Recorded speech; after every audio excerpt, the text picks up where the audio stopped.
उत्तर प्रदेश के एक छोटे से गांव रामनगर के बाहरी इलाके में एक खंडहर नुमा हवेली थी।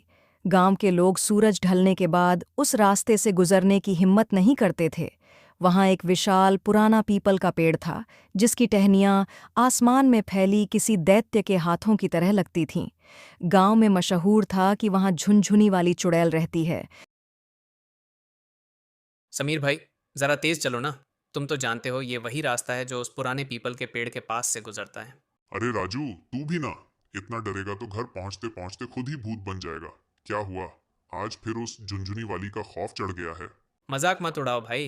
कल रात मुखिया जी का लड़का बता रहा था कि उसने पेड़ के पास पायल की छनक सुनी थी, जैसे कोई वहां बैठा इंतजार कर रहा हो। पायल की छनक?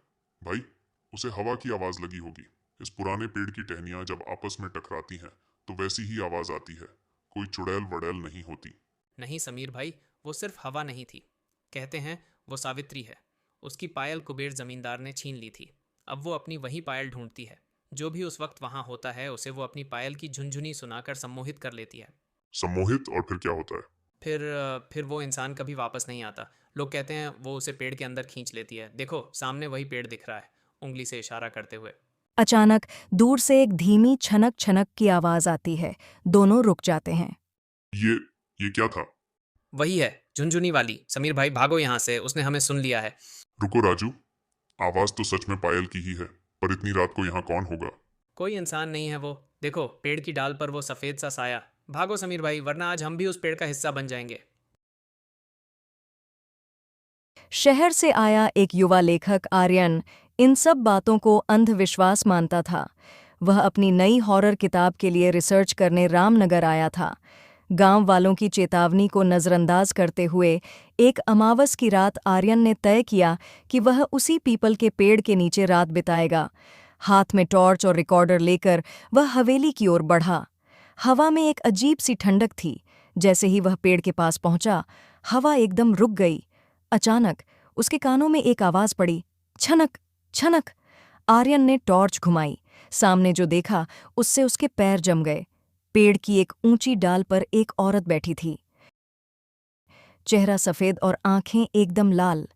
उसके पैर पीछे की ओर मुड़े हुए थे। वह एक अजीब सी मुस्कान के साथ आर्यन को देख रही थी। तुम यहाँ क्यों आए हो? चुड़ैल की आवाज ऐसी थी जैसे कई सदियों की धूल जमी हो। आर्यन की आवाज कांप रही थी। मैं तुम्हारी कहानी जानना चाहता हूं।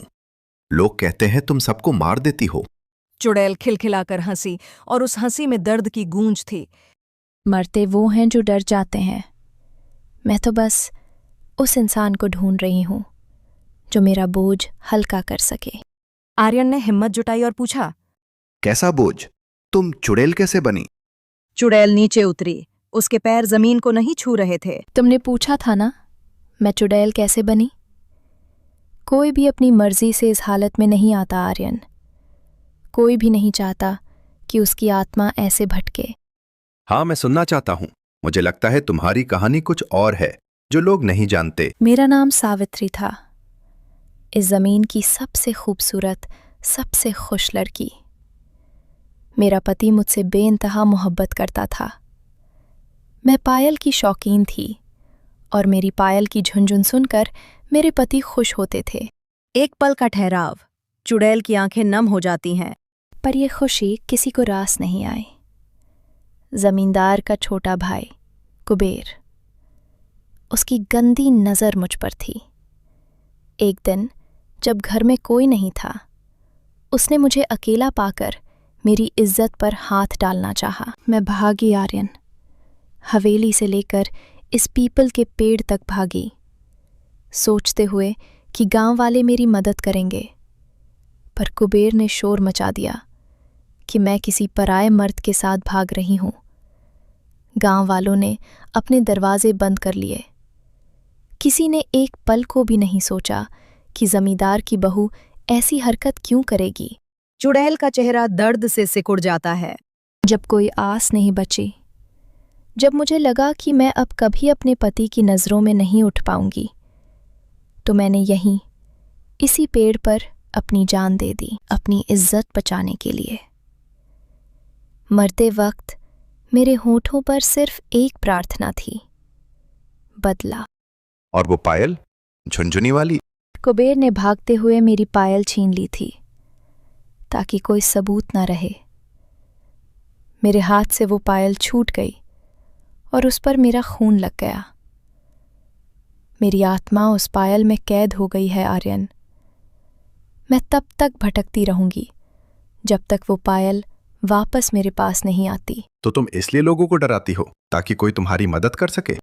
हाँ, मैं अपनी कहानी किसी को बता नहीं पाती। जब कोई पास आता है तो मेरा डरावना रूप और मेरा दर्द उसे डरा देता है।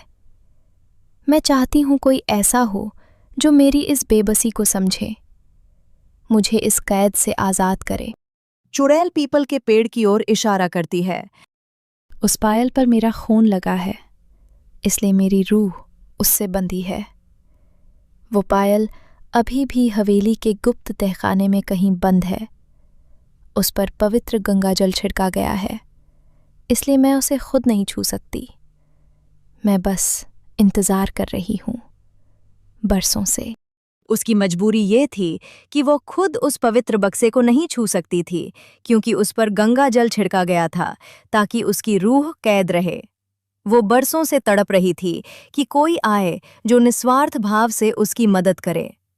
मुक्ति का मार्ग, आर्यन को उस पर दया आ गई। उसने तय किया कि वो सावित्री को इस नर्क से अगली सुबह उसने गांव के कुछ बड़े बुजुर्गों को इकट्ठा किया और उन्हें सावित्री की सच्चाई बताई। पहले तो लोग डरे, लेकिन आर्यन के तर्क और सावित्री के दर्द को सुनकर वे तैयार हो गए। वे हवेली के उस पुराने तहखाने में गए। धूल और मकड़ी के जालों के बीच उन्हें वही लकड़ी का बक्सा मिला। जैसे ही आर्यन ने बक्सा खोला, उसमें से सोने की एक पुरानी पायल निकली जिस पर सूखे हुए खून के निशान थे। शाम ढलते ही आर्यन उस पायल को लेकर पीपल के पेड़ के पास पहुंचा। चुड़ैल वहीं इंतजार कर रही थी। ये रही तुम्हारी अमानत सावित्री। आर्यन ने पायल को पेड़ की जड़ के पास रख दिया।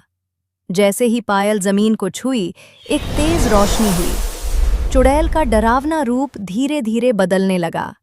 उसके मुड़े हुए पैर सीधे हो गए।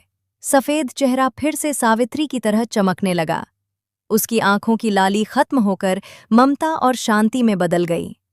उसने आर्यन की ओर देखा और हाथ जोड़कर कहा, आज 100 साल बाद मुझे इस कैद से मुक्ति मिली है। धन्यवाद बेटा। हवा का एक हल्का झोंका आया और सावित्री की रूह उस रोशनी में विलीन हो गई। पीपल का पेड़, जो हमेशा डरावना लगता था, अब शांत लग रहा था। अगले दिन से उस रास्ते पर कभी किसी को पायल की आवाज नहीं सुनाई दी। गांव वालों ने वहां सावित्री की याद में एक छोटा सा मंदिर बनवाया ताकि उसकी आत्मा को हमेशा सम्मान मिले।